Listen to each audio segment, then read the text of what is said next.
What's up, everybody? I'm back. She's It is back. the Unnamed Show, where we talk about security and relationships.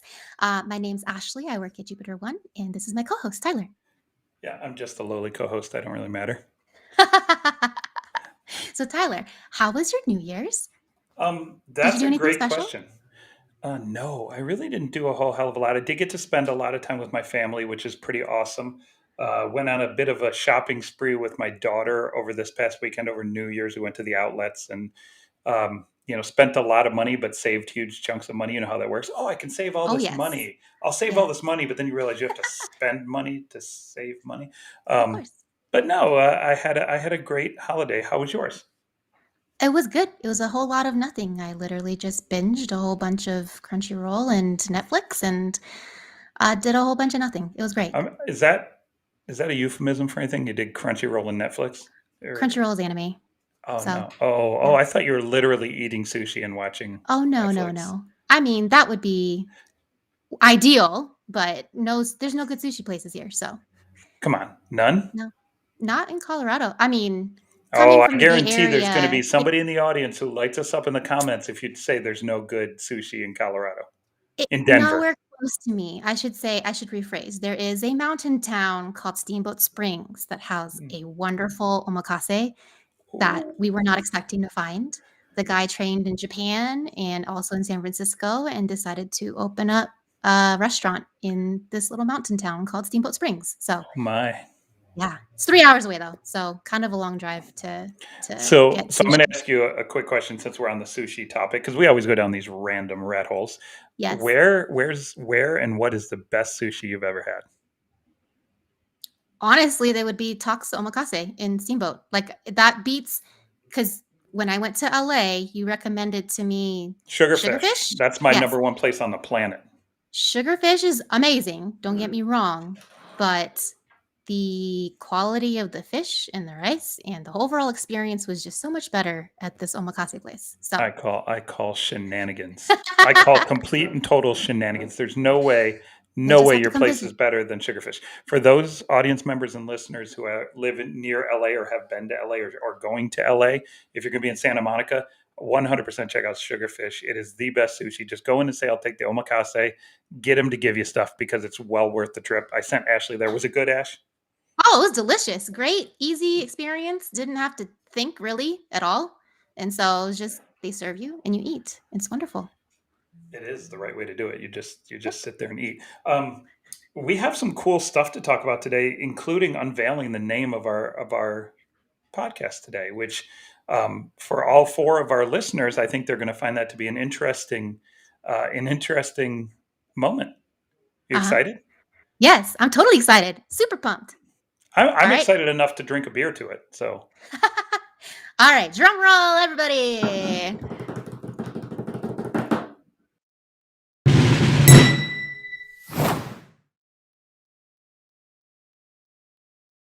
I We absolutely got love the subtitle.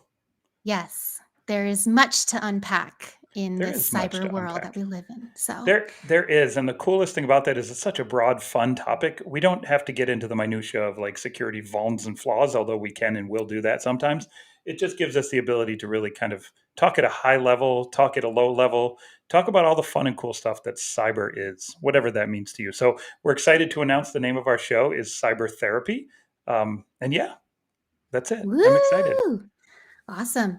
I think what I'm most excited about is this just gives us the ability to really dig into some of the issues, right? So, as we'll talk about later on our show, there's a lot of change. The landscape is changing, right?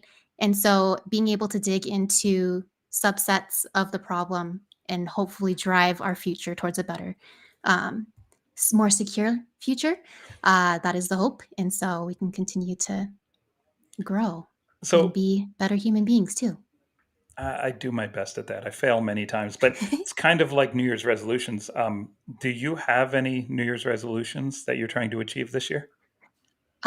No. So I actually I wouldn't call myself anti New Year's resolutions, but I think the idea of this whole new year, new me kind of thing is a little bit overrated. Like, why can't you, halfway through the year, look at where you're at and set new goals, right? So why does it have to be a New Year's thing? So, but on that note, I am a fan of like figuring out new habits and new hobbies and new things to do. And so I think for me this year, getting better at this podcasting situation is one of those goals. I definitely am looking forward to cyber therapy and where that takes us. All the wonderful people who are coming onto our show. And then personally, I think just being more active, right? Committing to actually, whether it's as simple as going on a walk with my cat, right? Enjoying the outdoors a little bit Wait, more. stop. Sorry. Did you just say you walk your cat? I've been Did I? trying to, Isn't that yes. the joke that everybody says, like when they see something that they want to see repeated again? They're like, "Hey, can you repeat that? I was busy walking my cat." My cat has been proven to be pretty stubborn though. So he's not really taking to the harness. He's He a kind of cat, just like Ash. I He's a know. cat. But there are so many Instagram cats who do like, go camping and go out and like enjoy the world. And I'm just trying to help my old cat, my 13-year-old cat, enjoy his life that much more. So I actually got a backpack instead. And so Do you put when the it's cat in the warmer outside, backpack? yep, and it's got You're all these vents kidding. and everything. No, I'm not kidding. Oh I'll my show you God. one We of these days. have to, one of these days, you're going to, like next week, for next week's show, can we please have a moment where you demonstrate the cat pack? Yes, I will Oh do my that. God. You're going to make my day next week. You are going to make my day next week. Um, so New Year's resolutions for me, I'll be honest with you. You are anti? I just don't like the holidays. I'm anti-holidays. Like I'm just not a holiday person. I'm totally, my family and friends call me the Grinch. Like I just never am a holiday person. So I never even think about New Year's resolutions. However, that being said, I sometimes in the back of my head come up with things that I want to do better, and it happens to time with that. And so I got myself a new watch that's a smart watch that tracks all my health. And I'm going to go, my goal this year is to go from being the world's least healthy person to one step above that, however we quantify that number. Okay. Because my ability to get healthy is non-existent. I actually cleaned my closet this week and threw in the towel and threw away all of my all of my shorts and pants that are 32 and 33. I've officially committed to being the fat guy with the 34 waist.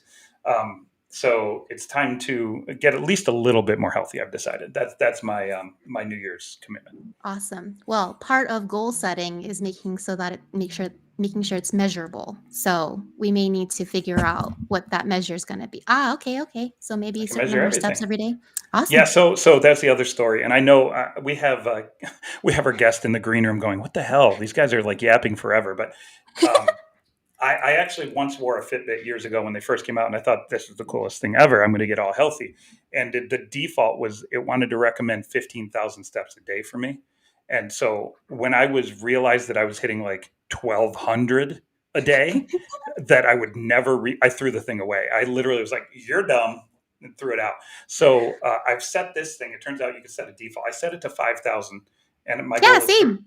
my goal is to reach 5,000 because clearly, like what normal people walk is way too high for me. So Well, I mean, it makes sense because we're all more or less remote. You're in the office right now, but remote working, sometimes it's harder to get out and walk with everything that's going on. But it's especially, just, and here I'm going to use this. How's this for a rough transition?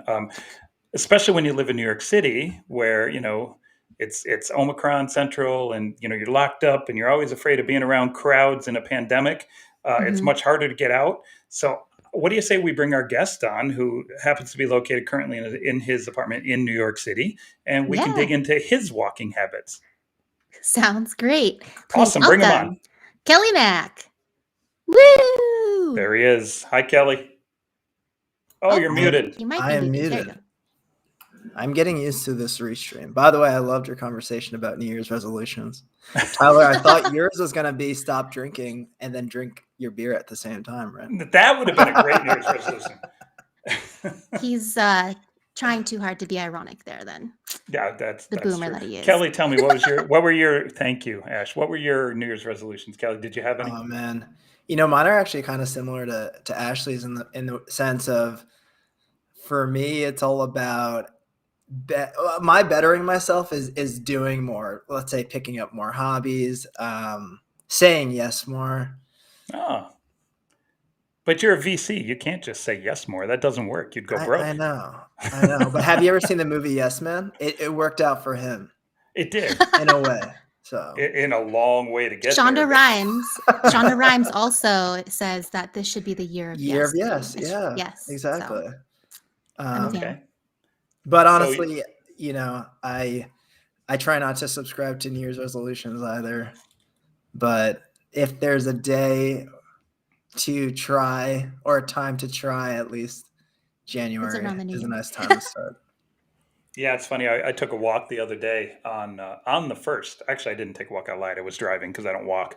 But I was driving through my neighborhood, and I did notice the fact that literally there was probably 10 times the amount of people walking on January 1st than there was any time the previous 6 months. It was kind of crazy. Just like up and down the streets of Cary, North Carolina. Yeah, in the neighborhood, walking their cats. That's, I guess, what people do. Dude, it's too cold. New York City is pretty weird. I'd say we have here and there a cat walker, but not a lot. At least not in my area. A cat. It could be me. I don't have a cat, but I might buy one for the sake of. I could Treating it to go walk. I could 100% see you walking a cat. Like that would just fit your MO, fit your personality. Okay, so for those that don't know, Kelley and I go back, probably close to a decade now. But when I joined, not quite, a decade. I joined. I became an analyst at Forrester in 2012. And I joined in 2011. Yeah, just a little bit before you, maybe a year before you. Yeah, and so Kelley and I worked together at Forrester and have kind of just always enjoyed conversation and talking about futures and markets and trends and different things from a VC perspective and a market analysis perspective. And I think he's got one of the sharpest minds of any VC that I know. And so when I asked him to join the show, I was blessed to hear that he'd be happy to come on. So, Ashley, you have a list of awesome questions. I don't know how you want to kick off the conversation with Kelley, but he and I have known each other forever. So I'm sure we can have some very funny stories we could tell about each other if we get to that point. Yeah, I think before we dig into some of the stuff that I know you're really eager to talk about, give us a TLDR on your life, Kelley. How did you end up at Forrester and at Workbench now, and like your experience leading up to that? Yeah, so Jersey, born and bred, go Devils. I had no idea you were a Jersey guy, and I've known you almost 10 years. That's crazy. I know. I totally would have been making fun of you. I would have been making fun of you for a decade. If it doesn't come out a lot, especially my voice. People think I'm from California, so it's hard to pinpoint if I came from New Jersey. But I did come from New Jersey. If anything, I want to be more associated with the Jersey Shore, but it's going to take some work for me to show that because I'm not exactly wearing Ed Hardy, nor do I have any product in my hair, just at least right now. But I grew up in New Jersey. Chinese family grew up in Chinatown. Always been, in this New Jersey, New York area. Let's see. Went to college in Boston. I went to Boston College, studied physics and philosophy. We talked about this in our pre-prep, but for me, when I was thinking about college, it was an expensive decision, and I wanted to get the best education possible. And I knew that in a structured learning environment is the best way for me to learn. So I figured, hey, let me pick the two hardest things that I could find that I figured, this would be hard to learn on my own. And it was a great experience. It was a good way for me to, flex my qualitative capacity and quantitative capacity. And in my junior year and senior year, had a chance to work in the research lab in the material science, focusing on metamaterials. And really, when I graduated, I was focusing on, how can I take this research skill and transition it to a career and just start working and making money and get, escape academia, which felt like the only path really that I could do when I was studying physics. And I came upon Forrester. I joined as a research associate.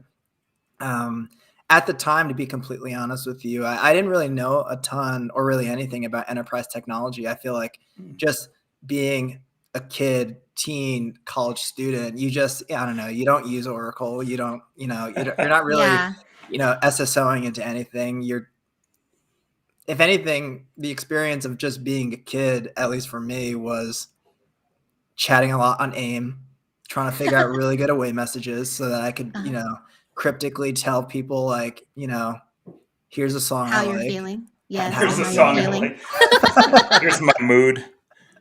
Yeah, spending a lot of times with my two brothers, right, and friends. Like I played a lot of video games. My dad would bring over these really cool bootleg things that you could attach to your N64 and really just like flash ROMs onto a CD and play like any game you want. So that was my life growing up. So when I graduated and I was introduced to Forrester's world of enterprise technology and all the different systems across enterprise architecture, security, infrastructure, et cetera, it was definitely a new world. But I was lucky enough to be kind of grouped into the infrastructure and security team, met people like Tyler, met people like Rick Holland, John Kindervag, who really helped me cut my teeth and were personal mentors of mine, helped shape my career in terms of like learning and where I wanted to go in life. And then about over 5 years ago, I joined Workbench. We're an early stage enterprise fund based in New York, where I had the chance to take all of the cool research that I did in the past, all the different evaluations. And while at Forrester is a lot about evaluating, trying to figure out the market leaders, writing a report about it, and then seeing how things go, Workbench was the chance to take capital and then really, place a bet on the calls that I was making. So, it was fun. Yeah, no, that's so funny. I coming out of Forrester myself, I went and did a startup called Signal Sciences based in Los Angeles. And, it's funny. People ask me when you look back, like, how do you make the jump from analyst to being a head of marketing and building go-to-market at a cybersecurity startup? And I said, really, part of being an analyst is choosing where you invest your time. Mm-hmm. Right? Because literally, if you cover a certain market or a certain segment of cybersecurity market, there's an infinite number of companies that are trying to knock down your door to get you to write about them, talk about them, research about them, et cetera. And so in many ways, I chose to invest my time as an analyst on the younger startups, the innovative startups that were doing things that were interesting. And that really set my path into the startup world, right? I got to explore all of the startups that were in cybersecurity, that were in the markets that interested me. And I got to spend a little bit of time with some big names like, Palo Alto and Cisco and some big names to kind of cross compare what that looks like. But that journey was indispensable. Like it couldn't have been more valuable to me to try to shape me into the future. But one thing I wanted to come back on, you said you studied physics and philosophy, which I think is cool as hell. It creates just such a different view of the world than somebody like me who studied like undergrad computer science, grad computer science, and then business, right? MBA in business. I have the stereotypical path. Do you think that there was a positive impact from the fact that you studied physics and philosophy comparatively? Does it give you a different vantage point into the VC world and how you use that information? Yeah, I want to say it does, but but maybe not. But maybe not. No, that's a very philosophical answer. The way I like to think about it is physics and philosophy gives me an edge to seem, cool and mysterious. But no, seriously, at the end of the day, I thought it was a really good way for me to get to learn, hard math, but applied in a very practical way. For philosophy, it was very much like complex ideas, but the things that I was, research that I was focusing on the time when I was studying was like, how does philosophy apply to things like philosophy of science or philosophy of imagination, which does actually have real world impacts on, let's say, our ability to interpret scientific results, et cetera. So I'd say, it was a great way for me to have a full comprehensive aptitude to learn, but more importantly, just see things from multiple different perspectives and focus on the small pieces, but also the bigger picture. That's the key, the aptitude to learn. I find that to be one of the most important things to pretty much anything in the startup or entrepreneurial world is your aptitude to be open for learning new things. Because if you're not learning, you're not innovating and you're not expanding. The other question I have on this though is, there's a constant debate, and I'll give it back to Ashley. Ashley hates when I dominate the conversation. I do it every damn time. It's okay. You get fixated on something, you get interested, so go for it. I go right down that rat hole. So it's coming to you after this, Ashley. But there's a constant debate in cybersecurity circles about the need for a college degree. And I recently saw a thread on LinkedIn where somebody was like, "Oh, I wasted all this time and money to get a college degree, blah, blah, blah." And like, it was just a pile on of people saying you don't need a degree, like one after the other, boom, boom, boom, boom, boom, boom, boom. And part of me gets that, considering I took 8 years to get my undergrad. I graduated with a 2.01 undergrad GPA, right? So I get how difficult and expensive undergrad is. I did not need undergrad for the first half of my career. I did not need any degree for the first half of my career. For what I'm doing now, I 100% did. It shaped who I am. And so when I look at that thread, I go, there's merit to the negative, the naysayers who are saying don't get it. But then in the back of my head, I'm going like, my career wouldn't be anywhere near it is today if I didn't do 12 years of education. So what's your thoughts on a college career, the requirement for a college career in cybersecurity today? Yeah, I don't have a prescriptive. No, philosophical answer again. Figures. I don't have a prescriptive answer. I think it all really just depends. I see the merits of it all, right? I see the merits of, let's say at an early age, you already knew, in the direction that you want to go, and you knew higher education wasn't going to get you there. And I know plenty of people that actually have taken that path and they're wildly successful just based off of, they already knew the path they were going down. And I do think that from a learning perspective, not everybody has to learn in the same way. I do think that I'm super grateful. I think that I was lucky enough to, be able to go to college and pay for it and, come out with student debt, of which I've been able to get through. But, not everybody has the same amount of luck, so to speak. I totally get that. What I'd say though is that I definitely appreciate liberal arts education, because that's really what I ended up getting at Boston College, because it was a Jesuit school. I'm not even Catholic. Well, I am now because my wife's Catholic, so I had to become it. But it's a Catholic school. But I took religion classes. I had to take philosophy courses, of which it turned me onto it, and I've ended up continuing. But I do believe in the idea of immersing yourself with a lot of different types of knowledge and seeing how it shapes you. Yeah. No, that's super interesting. And it's funny, knowing you for a decade, I feel like we could have so much deeper conversations the next time we get together. But just to complete the story so that the listeners don't think I'm the biggest moron on the planet, the other 2 times I went back to college, I graduated with honors. So FYI, there's a timing and maturity thing that has to come into play here.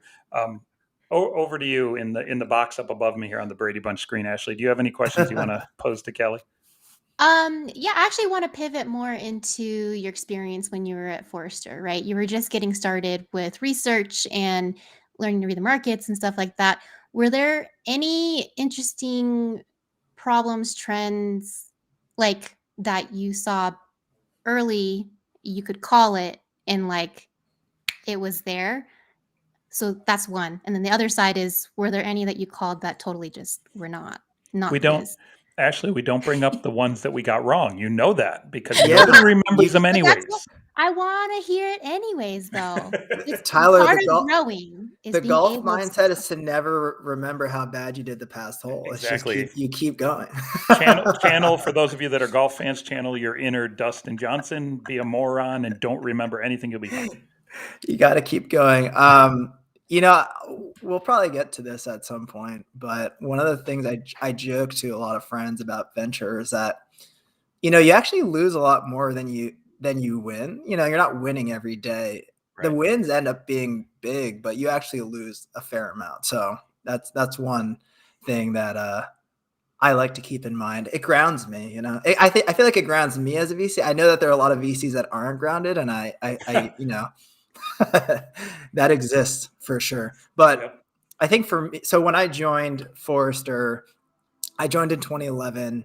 And again, I had the chance to work with Tyler. I had the chance to work with Rick Holland, who, Rick is now CISO over at Digital Shadows, and Tyler went off to go work at Signal Sciences. So these are the best people to definitely mentor me because they saw where the puck was going. One of the big things I think I ended up, so taking a step back, I actually worked really closely with Rick Holland in the domain of web and email security and vulnerability management. And I do remember that some of my early research that ended up taking over when Rick ended up leaving was really focused on both the different threats that were, happening out in the ecosystem. So at the time, like, FireEye, Bluecoat, et cetera, were very popular for their malware analysis sandbox. But I thought more importantly, one of the things that Rick had set out and said was that, a lot of these security tools are no longer going to be delivered as appliances. They're actually going to be delivered in the cloud, and people are just going to direct their traffic to the cloud and consume security as a service. And I actually thought that was a huge call by Rick and a huge call by our research team and by Forrester itself to say, let's not do a whole wave on all these different appliances, Fortinet, Barracuda, where they actually might come out as a leader, but the future is what Zscaler is doing, what everybody in delivering security as SaaS is doing. And I mean, you look at current, 10 years down the road, the companies that are what could be considered, world-class next-gen security companies, CrowdStrike, they sent all their endpoint data to the cloud, right? Zscaler, you send all their traffic to the cloud. So I do think that one of the biggest trends that I witnessed at Forrester was the way that security was being delivered. Because I mean, we can talk all day about the different threats from ransomware, et cetera, et cetera. But I actually think that from a business of security, it was how it was delivered. But that dovetails on the transition of how the business itself is delivered, right? Because when we were at Forrester, there was a lot of data center work and on-prem work, and it was just starting to move into the cloud. This was 2011, 2012. So that transition, right? We all predicted that transition. You were involved in predicting that transition, right? And then it's like a natural extension to say security needs to go through that transition. Mm-hmm. Today, I don't know if you'll agree with this or not. Feel free to shoot me down, but the vast majority of certainly high tech, high growth security startups are already cloud centric, and that era has passed us. What's the next phase, right? Where do we go from here? I certainly have some ideas that I've shared with you on private conversations over the years, but what do you think the next one or two phases are? Yeah, so kind of going to what we were saying about the way that security is being delivered and security vendors went from appliances, which, you need capital to start working on hardware and putting them in data centers and selling them. But as things start to transition to being delivered as a service, you could utilize things like AWS, primarily AWS, to start building new startups. And, I think a lot of people lament how saturated the security landscape is, which it absolutely is. But it just shows that the ability to create companies is actually a lot easier, not only from a funding perspective, but the tools that you need to do it is more readily available. Let me ask you a question that drills in on that, and then I'll give it back to Ashley because I dominated again. Why is it, and this is a two-part question, and this is a question I'm struggling with a ton lately. Why is it now that we're in an era of cloud native, cloud centric, cloud first companies that cost next to nothing from a capital intensive capability to get going and to get off the ground, super low cost? Why do we have the completely abnormal investment valuations and sizes and dollars, right? When it used to cost hundreds of thousands, millions of dollars to build your own data center and the technology to support the company you're building, because you had to build all this infrastructure, physical infrastructure, that's gone. It costs nothing now, or near nothing. But yet somehow it takes 10 times, 100 times, 1,000 times the dollars to build the same company. Why is that? What's the dichotomy that's causing that? So are you remarking on the high valuation of current software startups? I refuse to name names, but yes, sure. That's a good example. But in particular, it used to cost millions of dollars to build a data center. Right. So I did my first startup in 1997.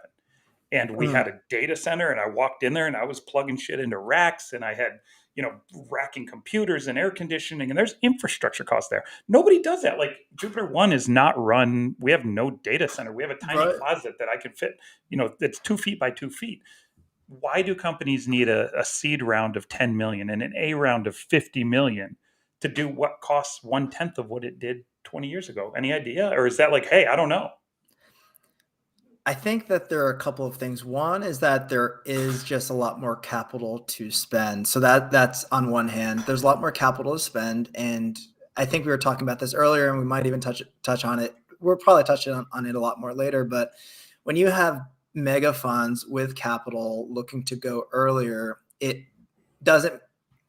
$1 million is no different than 10 million. So for them, it's like if they're going to do an option call, it might as well be big because, let's well capitalize this thing and get it going.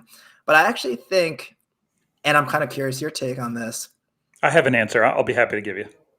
Is that I think VCs have come to realize that as much as there is a saturated VC landscape, a saturated startup landscape in security, the current state of technology has made it that most things can be consumed as APIs. Most things can be integrated. When it comes to like true differentiation between technical products, it's kind of a toss up. Like we're no longer, comparing like academic research and a startup. It's more just like startups who can be the fastest to market or who can be the fastest to do, X and Y. And I actually think VCs also realize like, yeah, it's a lot about speed, but at the end of the day, it's also it's also a little bit of a winner take all market. Bingo. You nailed it. And that's exactly my answer to this problem.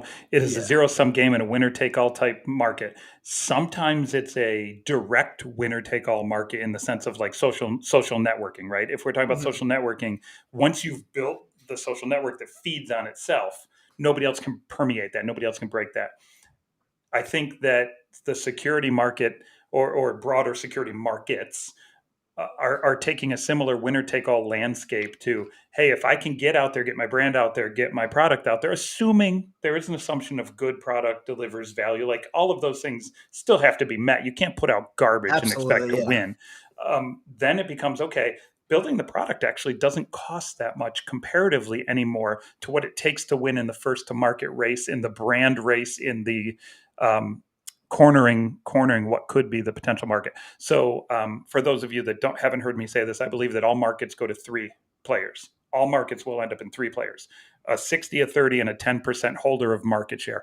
Everybody else is irrelevant and dies. So you get three winners out of 20 that enter any given market, right? And so VCs are like, look, I'm going to pick the top 5, the top 10 that I think are going to make it. I'm going to overfund them. And the one that hits the 60 makes me back 100x my fund or 10x my fund or whatever it is, right? Whatever the magic number is. And I win, right? So that's kind of the game that's at play. But I just find it super interesting. And I love your take on it. Ashley, I'm done dominating. Back to you. No, this actually makes me wonder, I guess, if it's a race to get your brand out there, then, how do you, I guess the only ROI you would get then from investing so much in brand awareness is winning the market. That's so the clearly the caveat is execution is hard. Very hard. So as much as you can say like anybody, like, yes, technical differentiation aside, anybody can kind of do it. Not everybody can execute in the way and think about the different ways that you want to actually go to market. So as everything that Tyler focuses on, right? From an early stage startup perspective, yeah, you can have an awesome product, but if you can't get people to buy it, if you can't create the brand awareness, which look, at this point is actually very hard to do, especially in the security sphere, everything from legitimacy, from writing research, finding 0 days. It sounds cheesy, like, creating like the next Cosmos DB, vulnerability, and like all that ends up just shining more light on your company. And doing that is actually just is quite tough. So that's something that from these VCs that end up just plowing money into companies, they end up focusing on finding those, let's call them like influencers, so to speak. Like, how can they support these influencers and like from a monetary perspective, so they want to be there, but also trying to like from a distribution model perspective, are there ways to flip the top down sales motion to more like a product led growth motion? Like everything involved ends up being not as simple of a decision, and there's like a whole machinery that has to be created for it. Yeah. No, I definitely oversimplify when I say, "Hey, just pour money on it, and it's going to solve itself," right? I was and "Where's my money, Tyler?" Trust me, I'm pouring money on it right now. No, it is a lot harder than that, and you're actually right. I think so I work with a number of cyber startups, both Jupiter one that Ashley and I are at full time, but certainly other ones that I advise, and sometimes you meet the team and you're like, no way. These guys cannot figure out the execution. They don't have what it takes. And funny story, I tried to raise money. First time in my life I tried to raise money was in 2012. No, earlier than that, like 2010. And I pitched, and sure, like the investment landscape was very different in 2010 than it is now, right? It was much tighter and harder and things like that. Mm-hmm. But I pitched and I just got shot down. VC after VC was like, no, or worse yet, yes, and then disappear, right? And at the end of the day, I was pissed. I was like, why? Like, I got a great idea. And it was a great idea looking back. It was a brilliant idea. It was actually a precursor to Pokemon Go and the metaverse, but neither here nor there. It was too early to be funded, number one. But number two, I was not fundable at the time.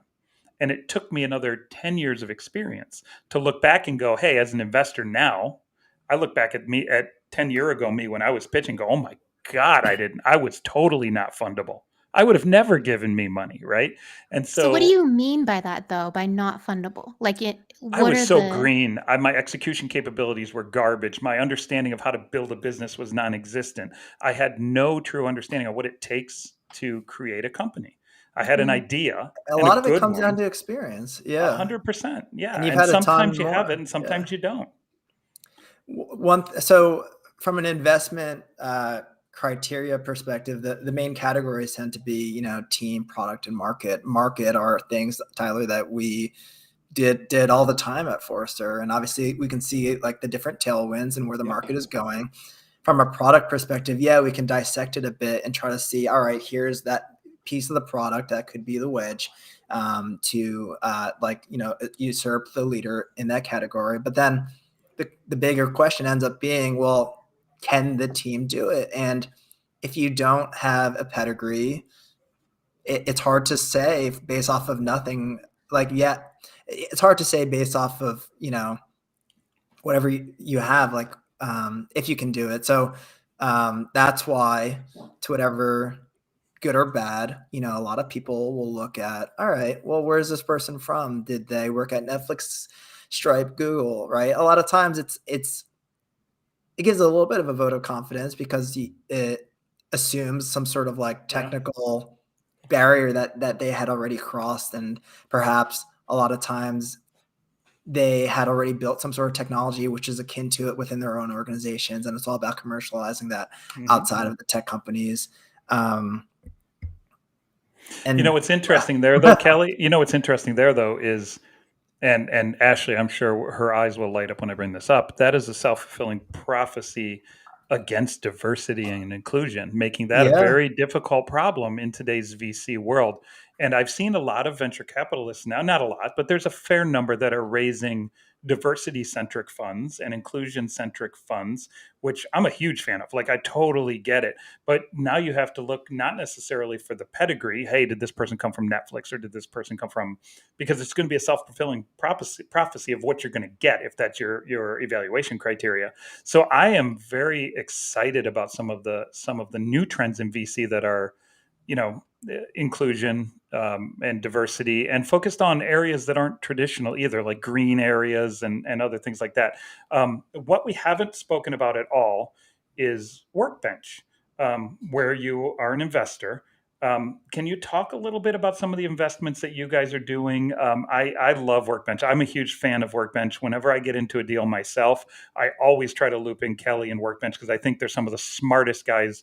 And they just do it right. They're just good people. They're not dirt bags like we run into in the VC world quite a bit. So tell me a little bit about Workbench and tell me a little bit about what you guys do there in case there's any entrepreneurs that are interested in talking to you. Yeah, absolutely. So I talked a little bit about it before, but Workbench, we're an early stage enterprise fund. We are fully based in New York. And as you can tell, at least from myself, that we have a little bit of a different background from your average VCs. We don't really come from the investment banking, Bain McKinsey world. We're actually more tried and true, just enterprise technologists. So I came from Forrester, but my colleague John was in the office of the CIO at Morgan Stanley, and my colleague Jess was in learning and development at Cisco. And the way that we look at VC is trying to flip the model on its head. Instead of focusing on cool, fancy tech that you might find in academia or the Facebook cafeteria, we're trying to focus primarily on what are those big problems that we've seen in the enterprise, use that as our guiding light, and then really just play matchmaker with the different themes and startups that we're seeing within the ecosystem. So we're fully based in New York. One thing that makes our job a bit easier is that being in New York, we are close to a lot of the Fortune 500, Fortune 1000 that call it home, be it financial services, media, advertising, technology, et cetera.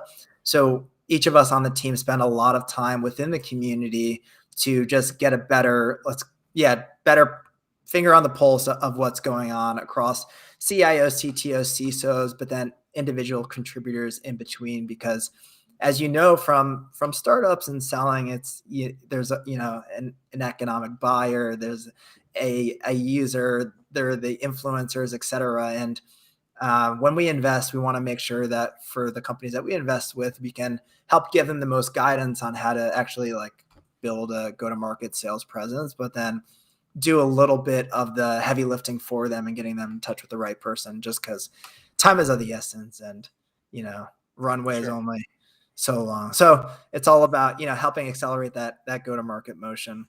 Sure. So I joined 5 years ago. I focus on all of our investments across infrastructure and security. And actually one actually useful tidbit to probably share is that when I joined Workbench, because I had the Forrester background, what I primarily did was actually focus more on the corporate business development relationships for the fund.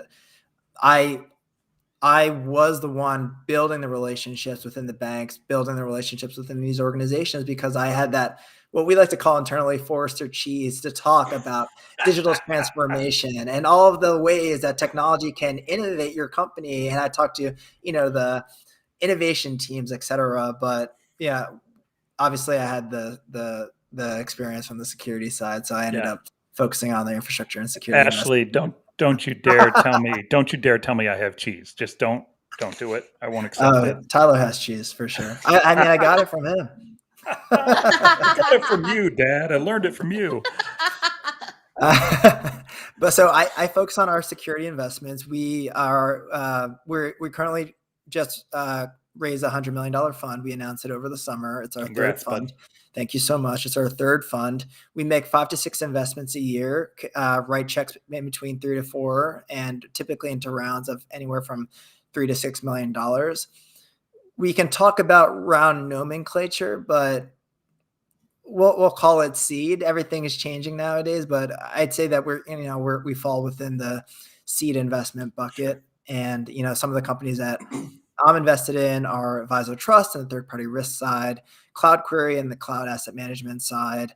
And then there are a couple of stealth security investments that I also currently work with across cloud identity, across patch management, vulnerability management. So definitely an exciting time for myself to just obviously work at Workbench, but on a broader scale, some of the other companies that we have in our portfolio include, Cockroach Labs, Spring Health, Socure, and a bunch of others, Dialpad. So have a bunch of awesome, companies across the enterprise technology sphere, and it's been a really exciting time.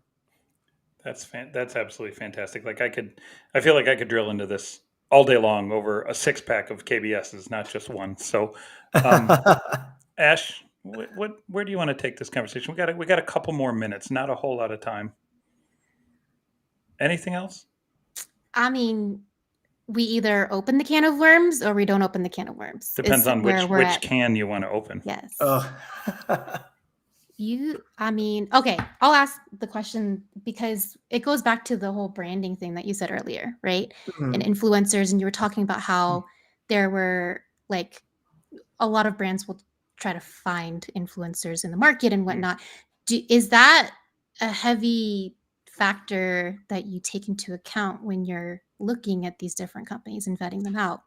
Or how has that, I guess, and also is that just a recent thing because of the rise of influencer marketing and everything like that, right? So let me jump real quick before you, Kelley. I'll tell you one thing I do when I look for the companies that I'm going to invest in. And Kelley, I want you to give me the C's or thumbs up, thumbs down if you think this is smart, if you think I'm an idiot. I do what I call the talking head question. Does this company have somebody that can operate as a talking head, i.e., be that influencer built into the company? Do I have a talking head in the company before I put the money in? If I don't, can I connect them with a talking head that's going to help them become what they need to become? I'll give you the thumbs up, and here's the reason why: is that at an early stage, yeah, you're building a product, but with early design partners, you're selling a vision. And at a seed stage, you're selling the vision. You want to work with those, 5 to 10 early design partners so that they can be on board with you and you continue building out, continue raising more money, fleshing it out, just transforming the market. And to be completely candid, a lot of companies start from need to have the ability to communicate that vision. What I'd say is brand matters in the sense of what Tyler is saying, your ability to like eloquently just explain what it is that you're doing and get people excited. But it also helps in general from a, let's call it like there's only so much attention span, whether that be for CISOs, whether that be for the people that work for them, whether it be for the CISOs, colleagues who have to hear what the CISO does and judge whether or not they're doing it correctly. Anybody in tech has an attention span, and that attention span is quite small at times, depending on like how they consume their information. And so one of the things that we take into account is when you're building a new market, you oftentimes have to educate the market. And can this person effectively educate?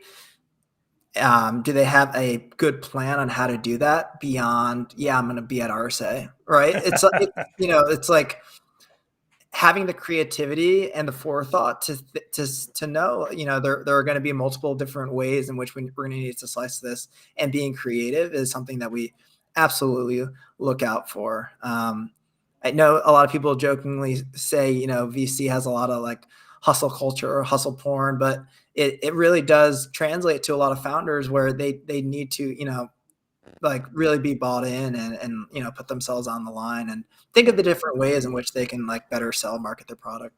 Yeah. I mean, I could honestly, we have 4 or 5 additional cans of worms. We get 100% open up here.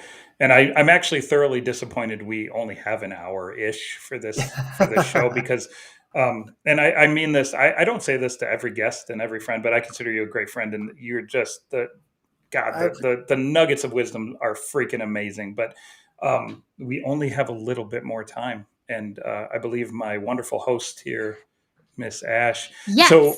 So she loves to surprise me. I don't quite understand why, because typically I hate surprises and I get all grumpy. But what is our surprise game for the day? And for what it's worth for the audience, I don't know what it is. I'm not prepped in here. I'm not read in. Yeah, you're not prepped like how you chose music trivia and listened That one to rock I music did. trivia. Well, it's because I'm awesome at rock music trivia. So do you still listen to rock music trivia every morning, or was it just for that one episode? No, I've been listening to rock music trivia. Shenanigans on that. I swear. What is this, a Sirius XM channel? Maybe I should be listening to it. No. So there's down here in Greensboro, North Carolina, middle of nowhere, North Carolina. There's a radio show called Two Guys Named Chris, and every morning they do a rock music trivia. I have been listening to this rock music trivia probably on average 4 days a week out of 5 since 2001. Like, I love rock music trivia. I'm a trivia nerd. Why? And so I think she's busting my chops because one of our previous games was rock music trivia, which put me in 100%. Yes, it put me in a position to absolutely crush the opponent. Yes. What is our fun and games for today? Okay, so today we're going to do word association. Do we have an intro screen? Oh. No intro screen. I'm just going to explain to you what word association game means. Oh, God. Basically, we're going to start with a word, and then we're going to go clockwise. So after me would be Kelley, and then Tyler, and then back around. For me, that's counterclockwise, but fine. Sorry. Okay. Either way, anyways, we're going to go in that direction. So what's gonna happen is I'm going to say a word, and then Kelley has to say the first word that comes to mind. Oh boy. Related to that word. And then we'll keep going until we stump somebody. And then it's like elimination round. Does that make sense? Stump somebody? Like just they can't come up with any word? Like you could say fire truck and Kelley can say Kevin Bacon. He doesn't have to explain how it matches, right? No, but you can call shenanigans and be like, how are those two related? Oh, and then he has to explain it. Exactly. Is this an improv game? Pretty much, yes. Yes. Have you done improv, Kelley? Have you ever done improv? I haven't, but you I would have guessed you have in New York, so it's very sad. Oh. I loved going to it. We're about to do it. I hope you're ready. At least we're not acting out skits or anything. This is literally just words. And also, I'm intrigued to know where your head goes. Oh gosh, she's going to psychoanalyze. This is where therapy comes in for cyber therapy. Yeah. All right. Okay. So first word that we're going to go off of is DevSecOps. Ready, set, go. Kelley. Process. Okay. So Tyler, you have to do a word related to process. Oh God. Oh my God. I'm stumped. Process. That didn't last very long, actually. Process. The only thing that comes to mind is painful because process is painful. Okay, so pain. Painful. Tattoos. Oh. Ink. Ooh. Oh, say it. So here, so if you call shenanigans and I can prove it, do I win? Sure, we'll keep it going then. All right, I'll say volleyball.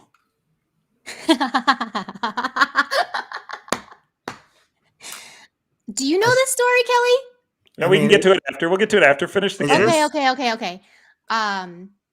Captain.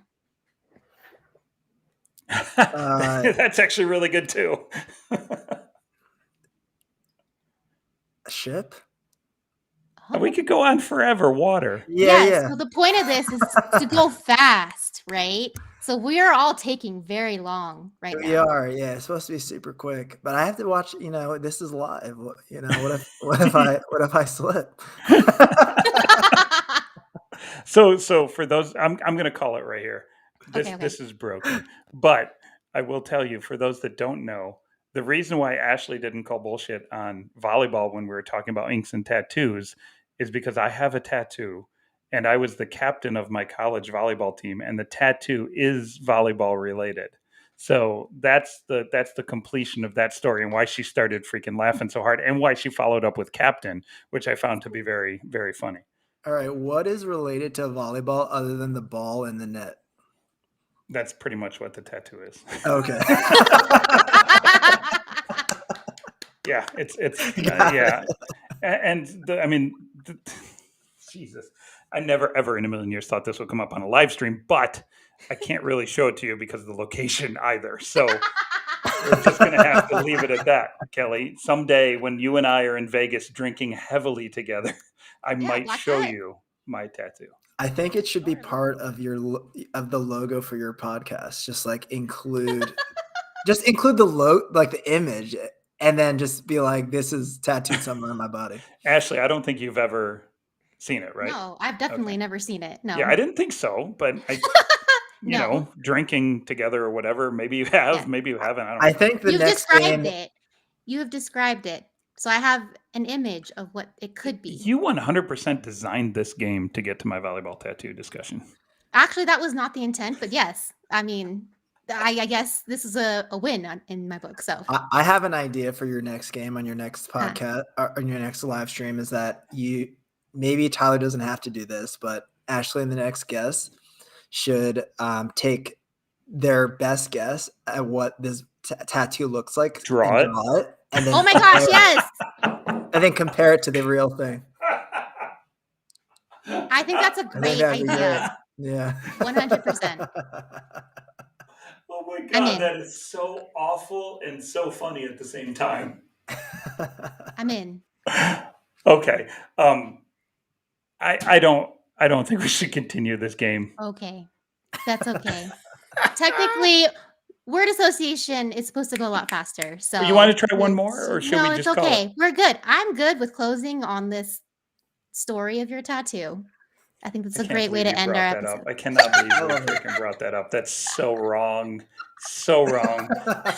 And maybe on a future show, I will explain how my parents didn't know that I had said tattoo for, let's see, I got it in probably 95, and they found out when my son was maybe 6.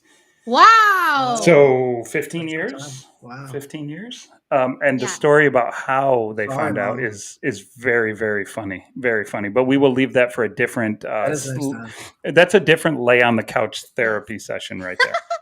To be completely honest, when you said pain, that is the first thing that came to my head, because I recently did get a tattoo and it was painful. Oh, is this one? No, this one. I've never seen that one. Oh yeah, no, this is a new one that I got in December. So. Oh, awesome. Yes. I want to dig into that more, but we'll do it in our 101. Kelley, I seriously could make this conversation go another hour. I loved it. Thoroughly enjoyed talking with you. Hopefully, the audience, I think, will have gained quite a bit of nuggets of things from you.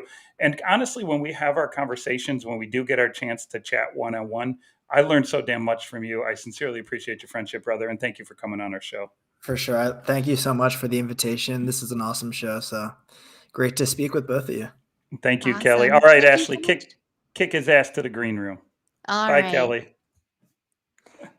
All right. So, yeah. That went completely the opposite way I thought it was going to today. But hey, I thought it was a fantastic show. And honestly, I'll tell you, getting Kelley on the show, we could not have screwed it up. Kelley is about as good as they come. So he's awesome. What do we know? Do we know what's on tap for next week? Do we want to start teasing next week at the end of each show?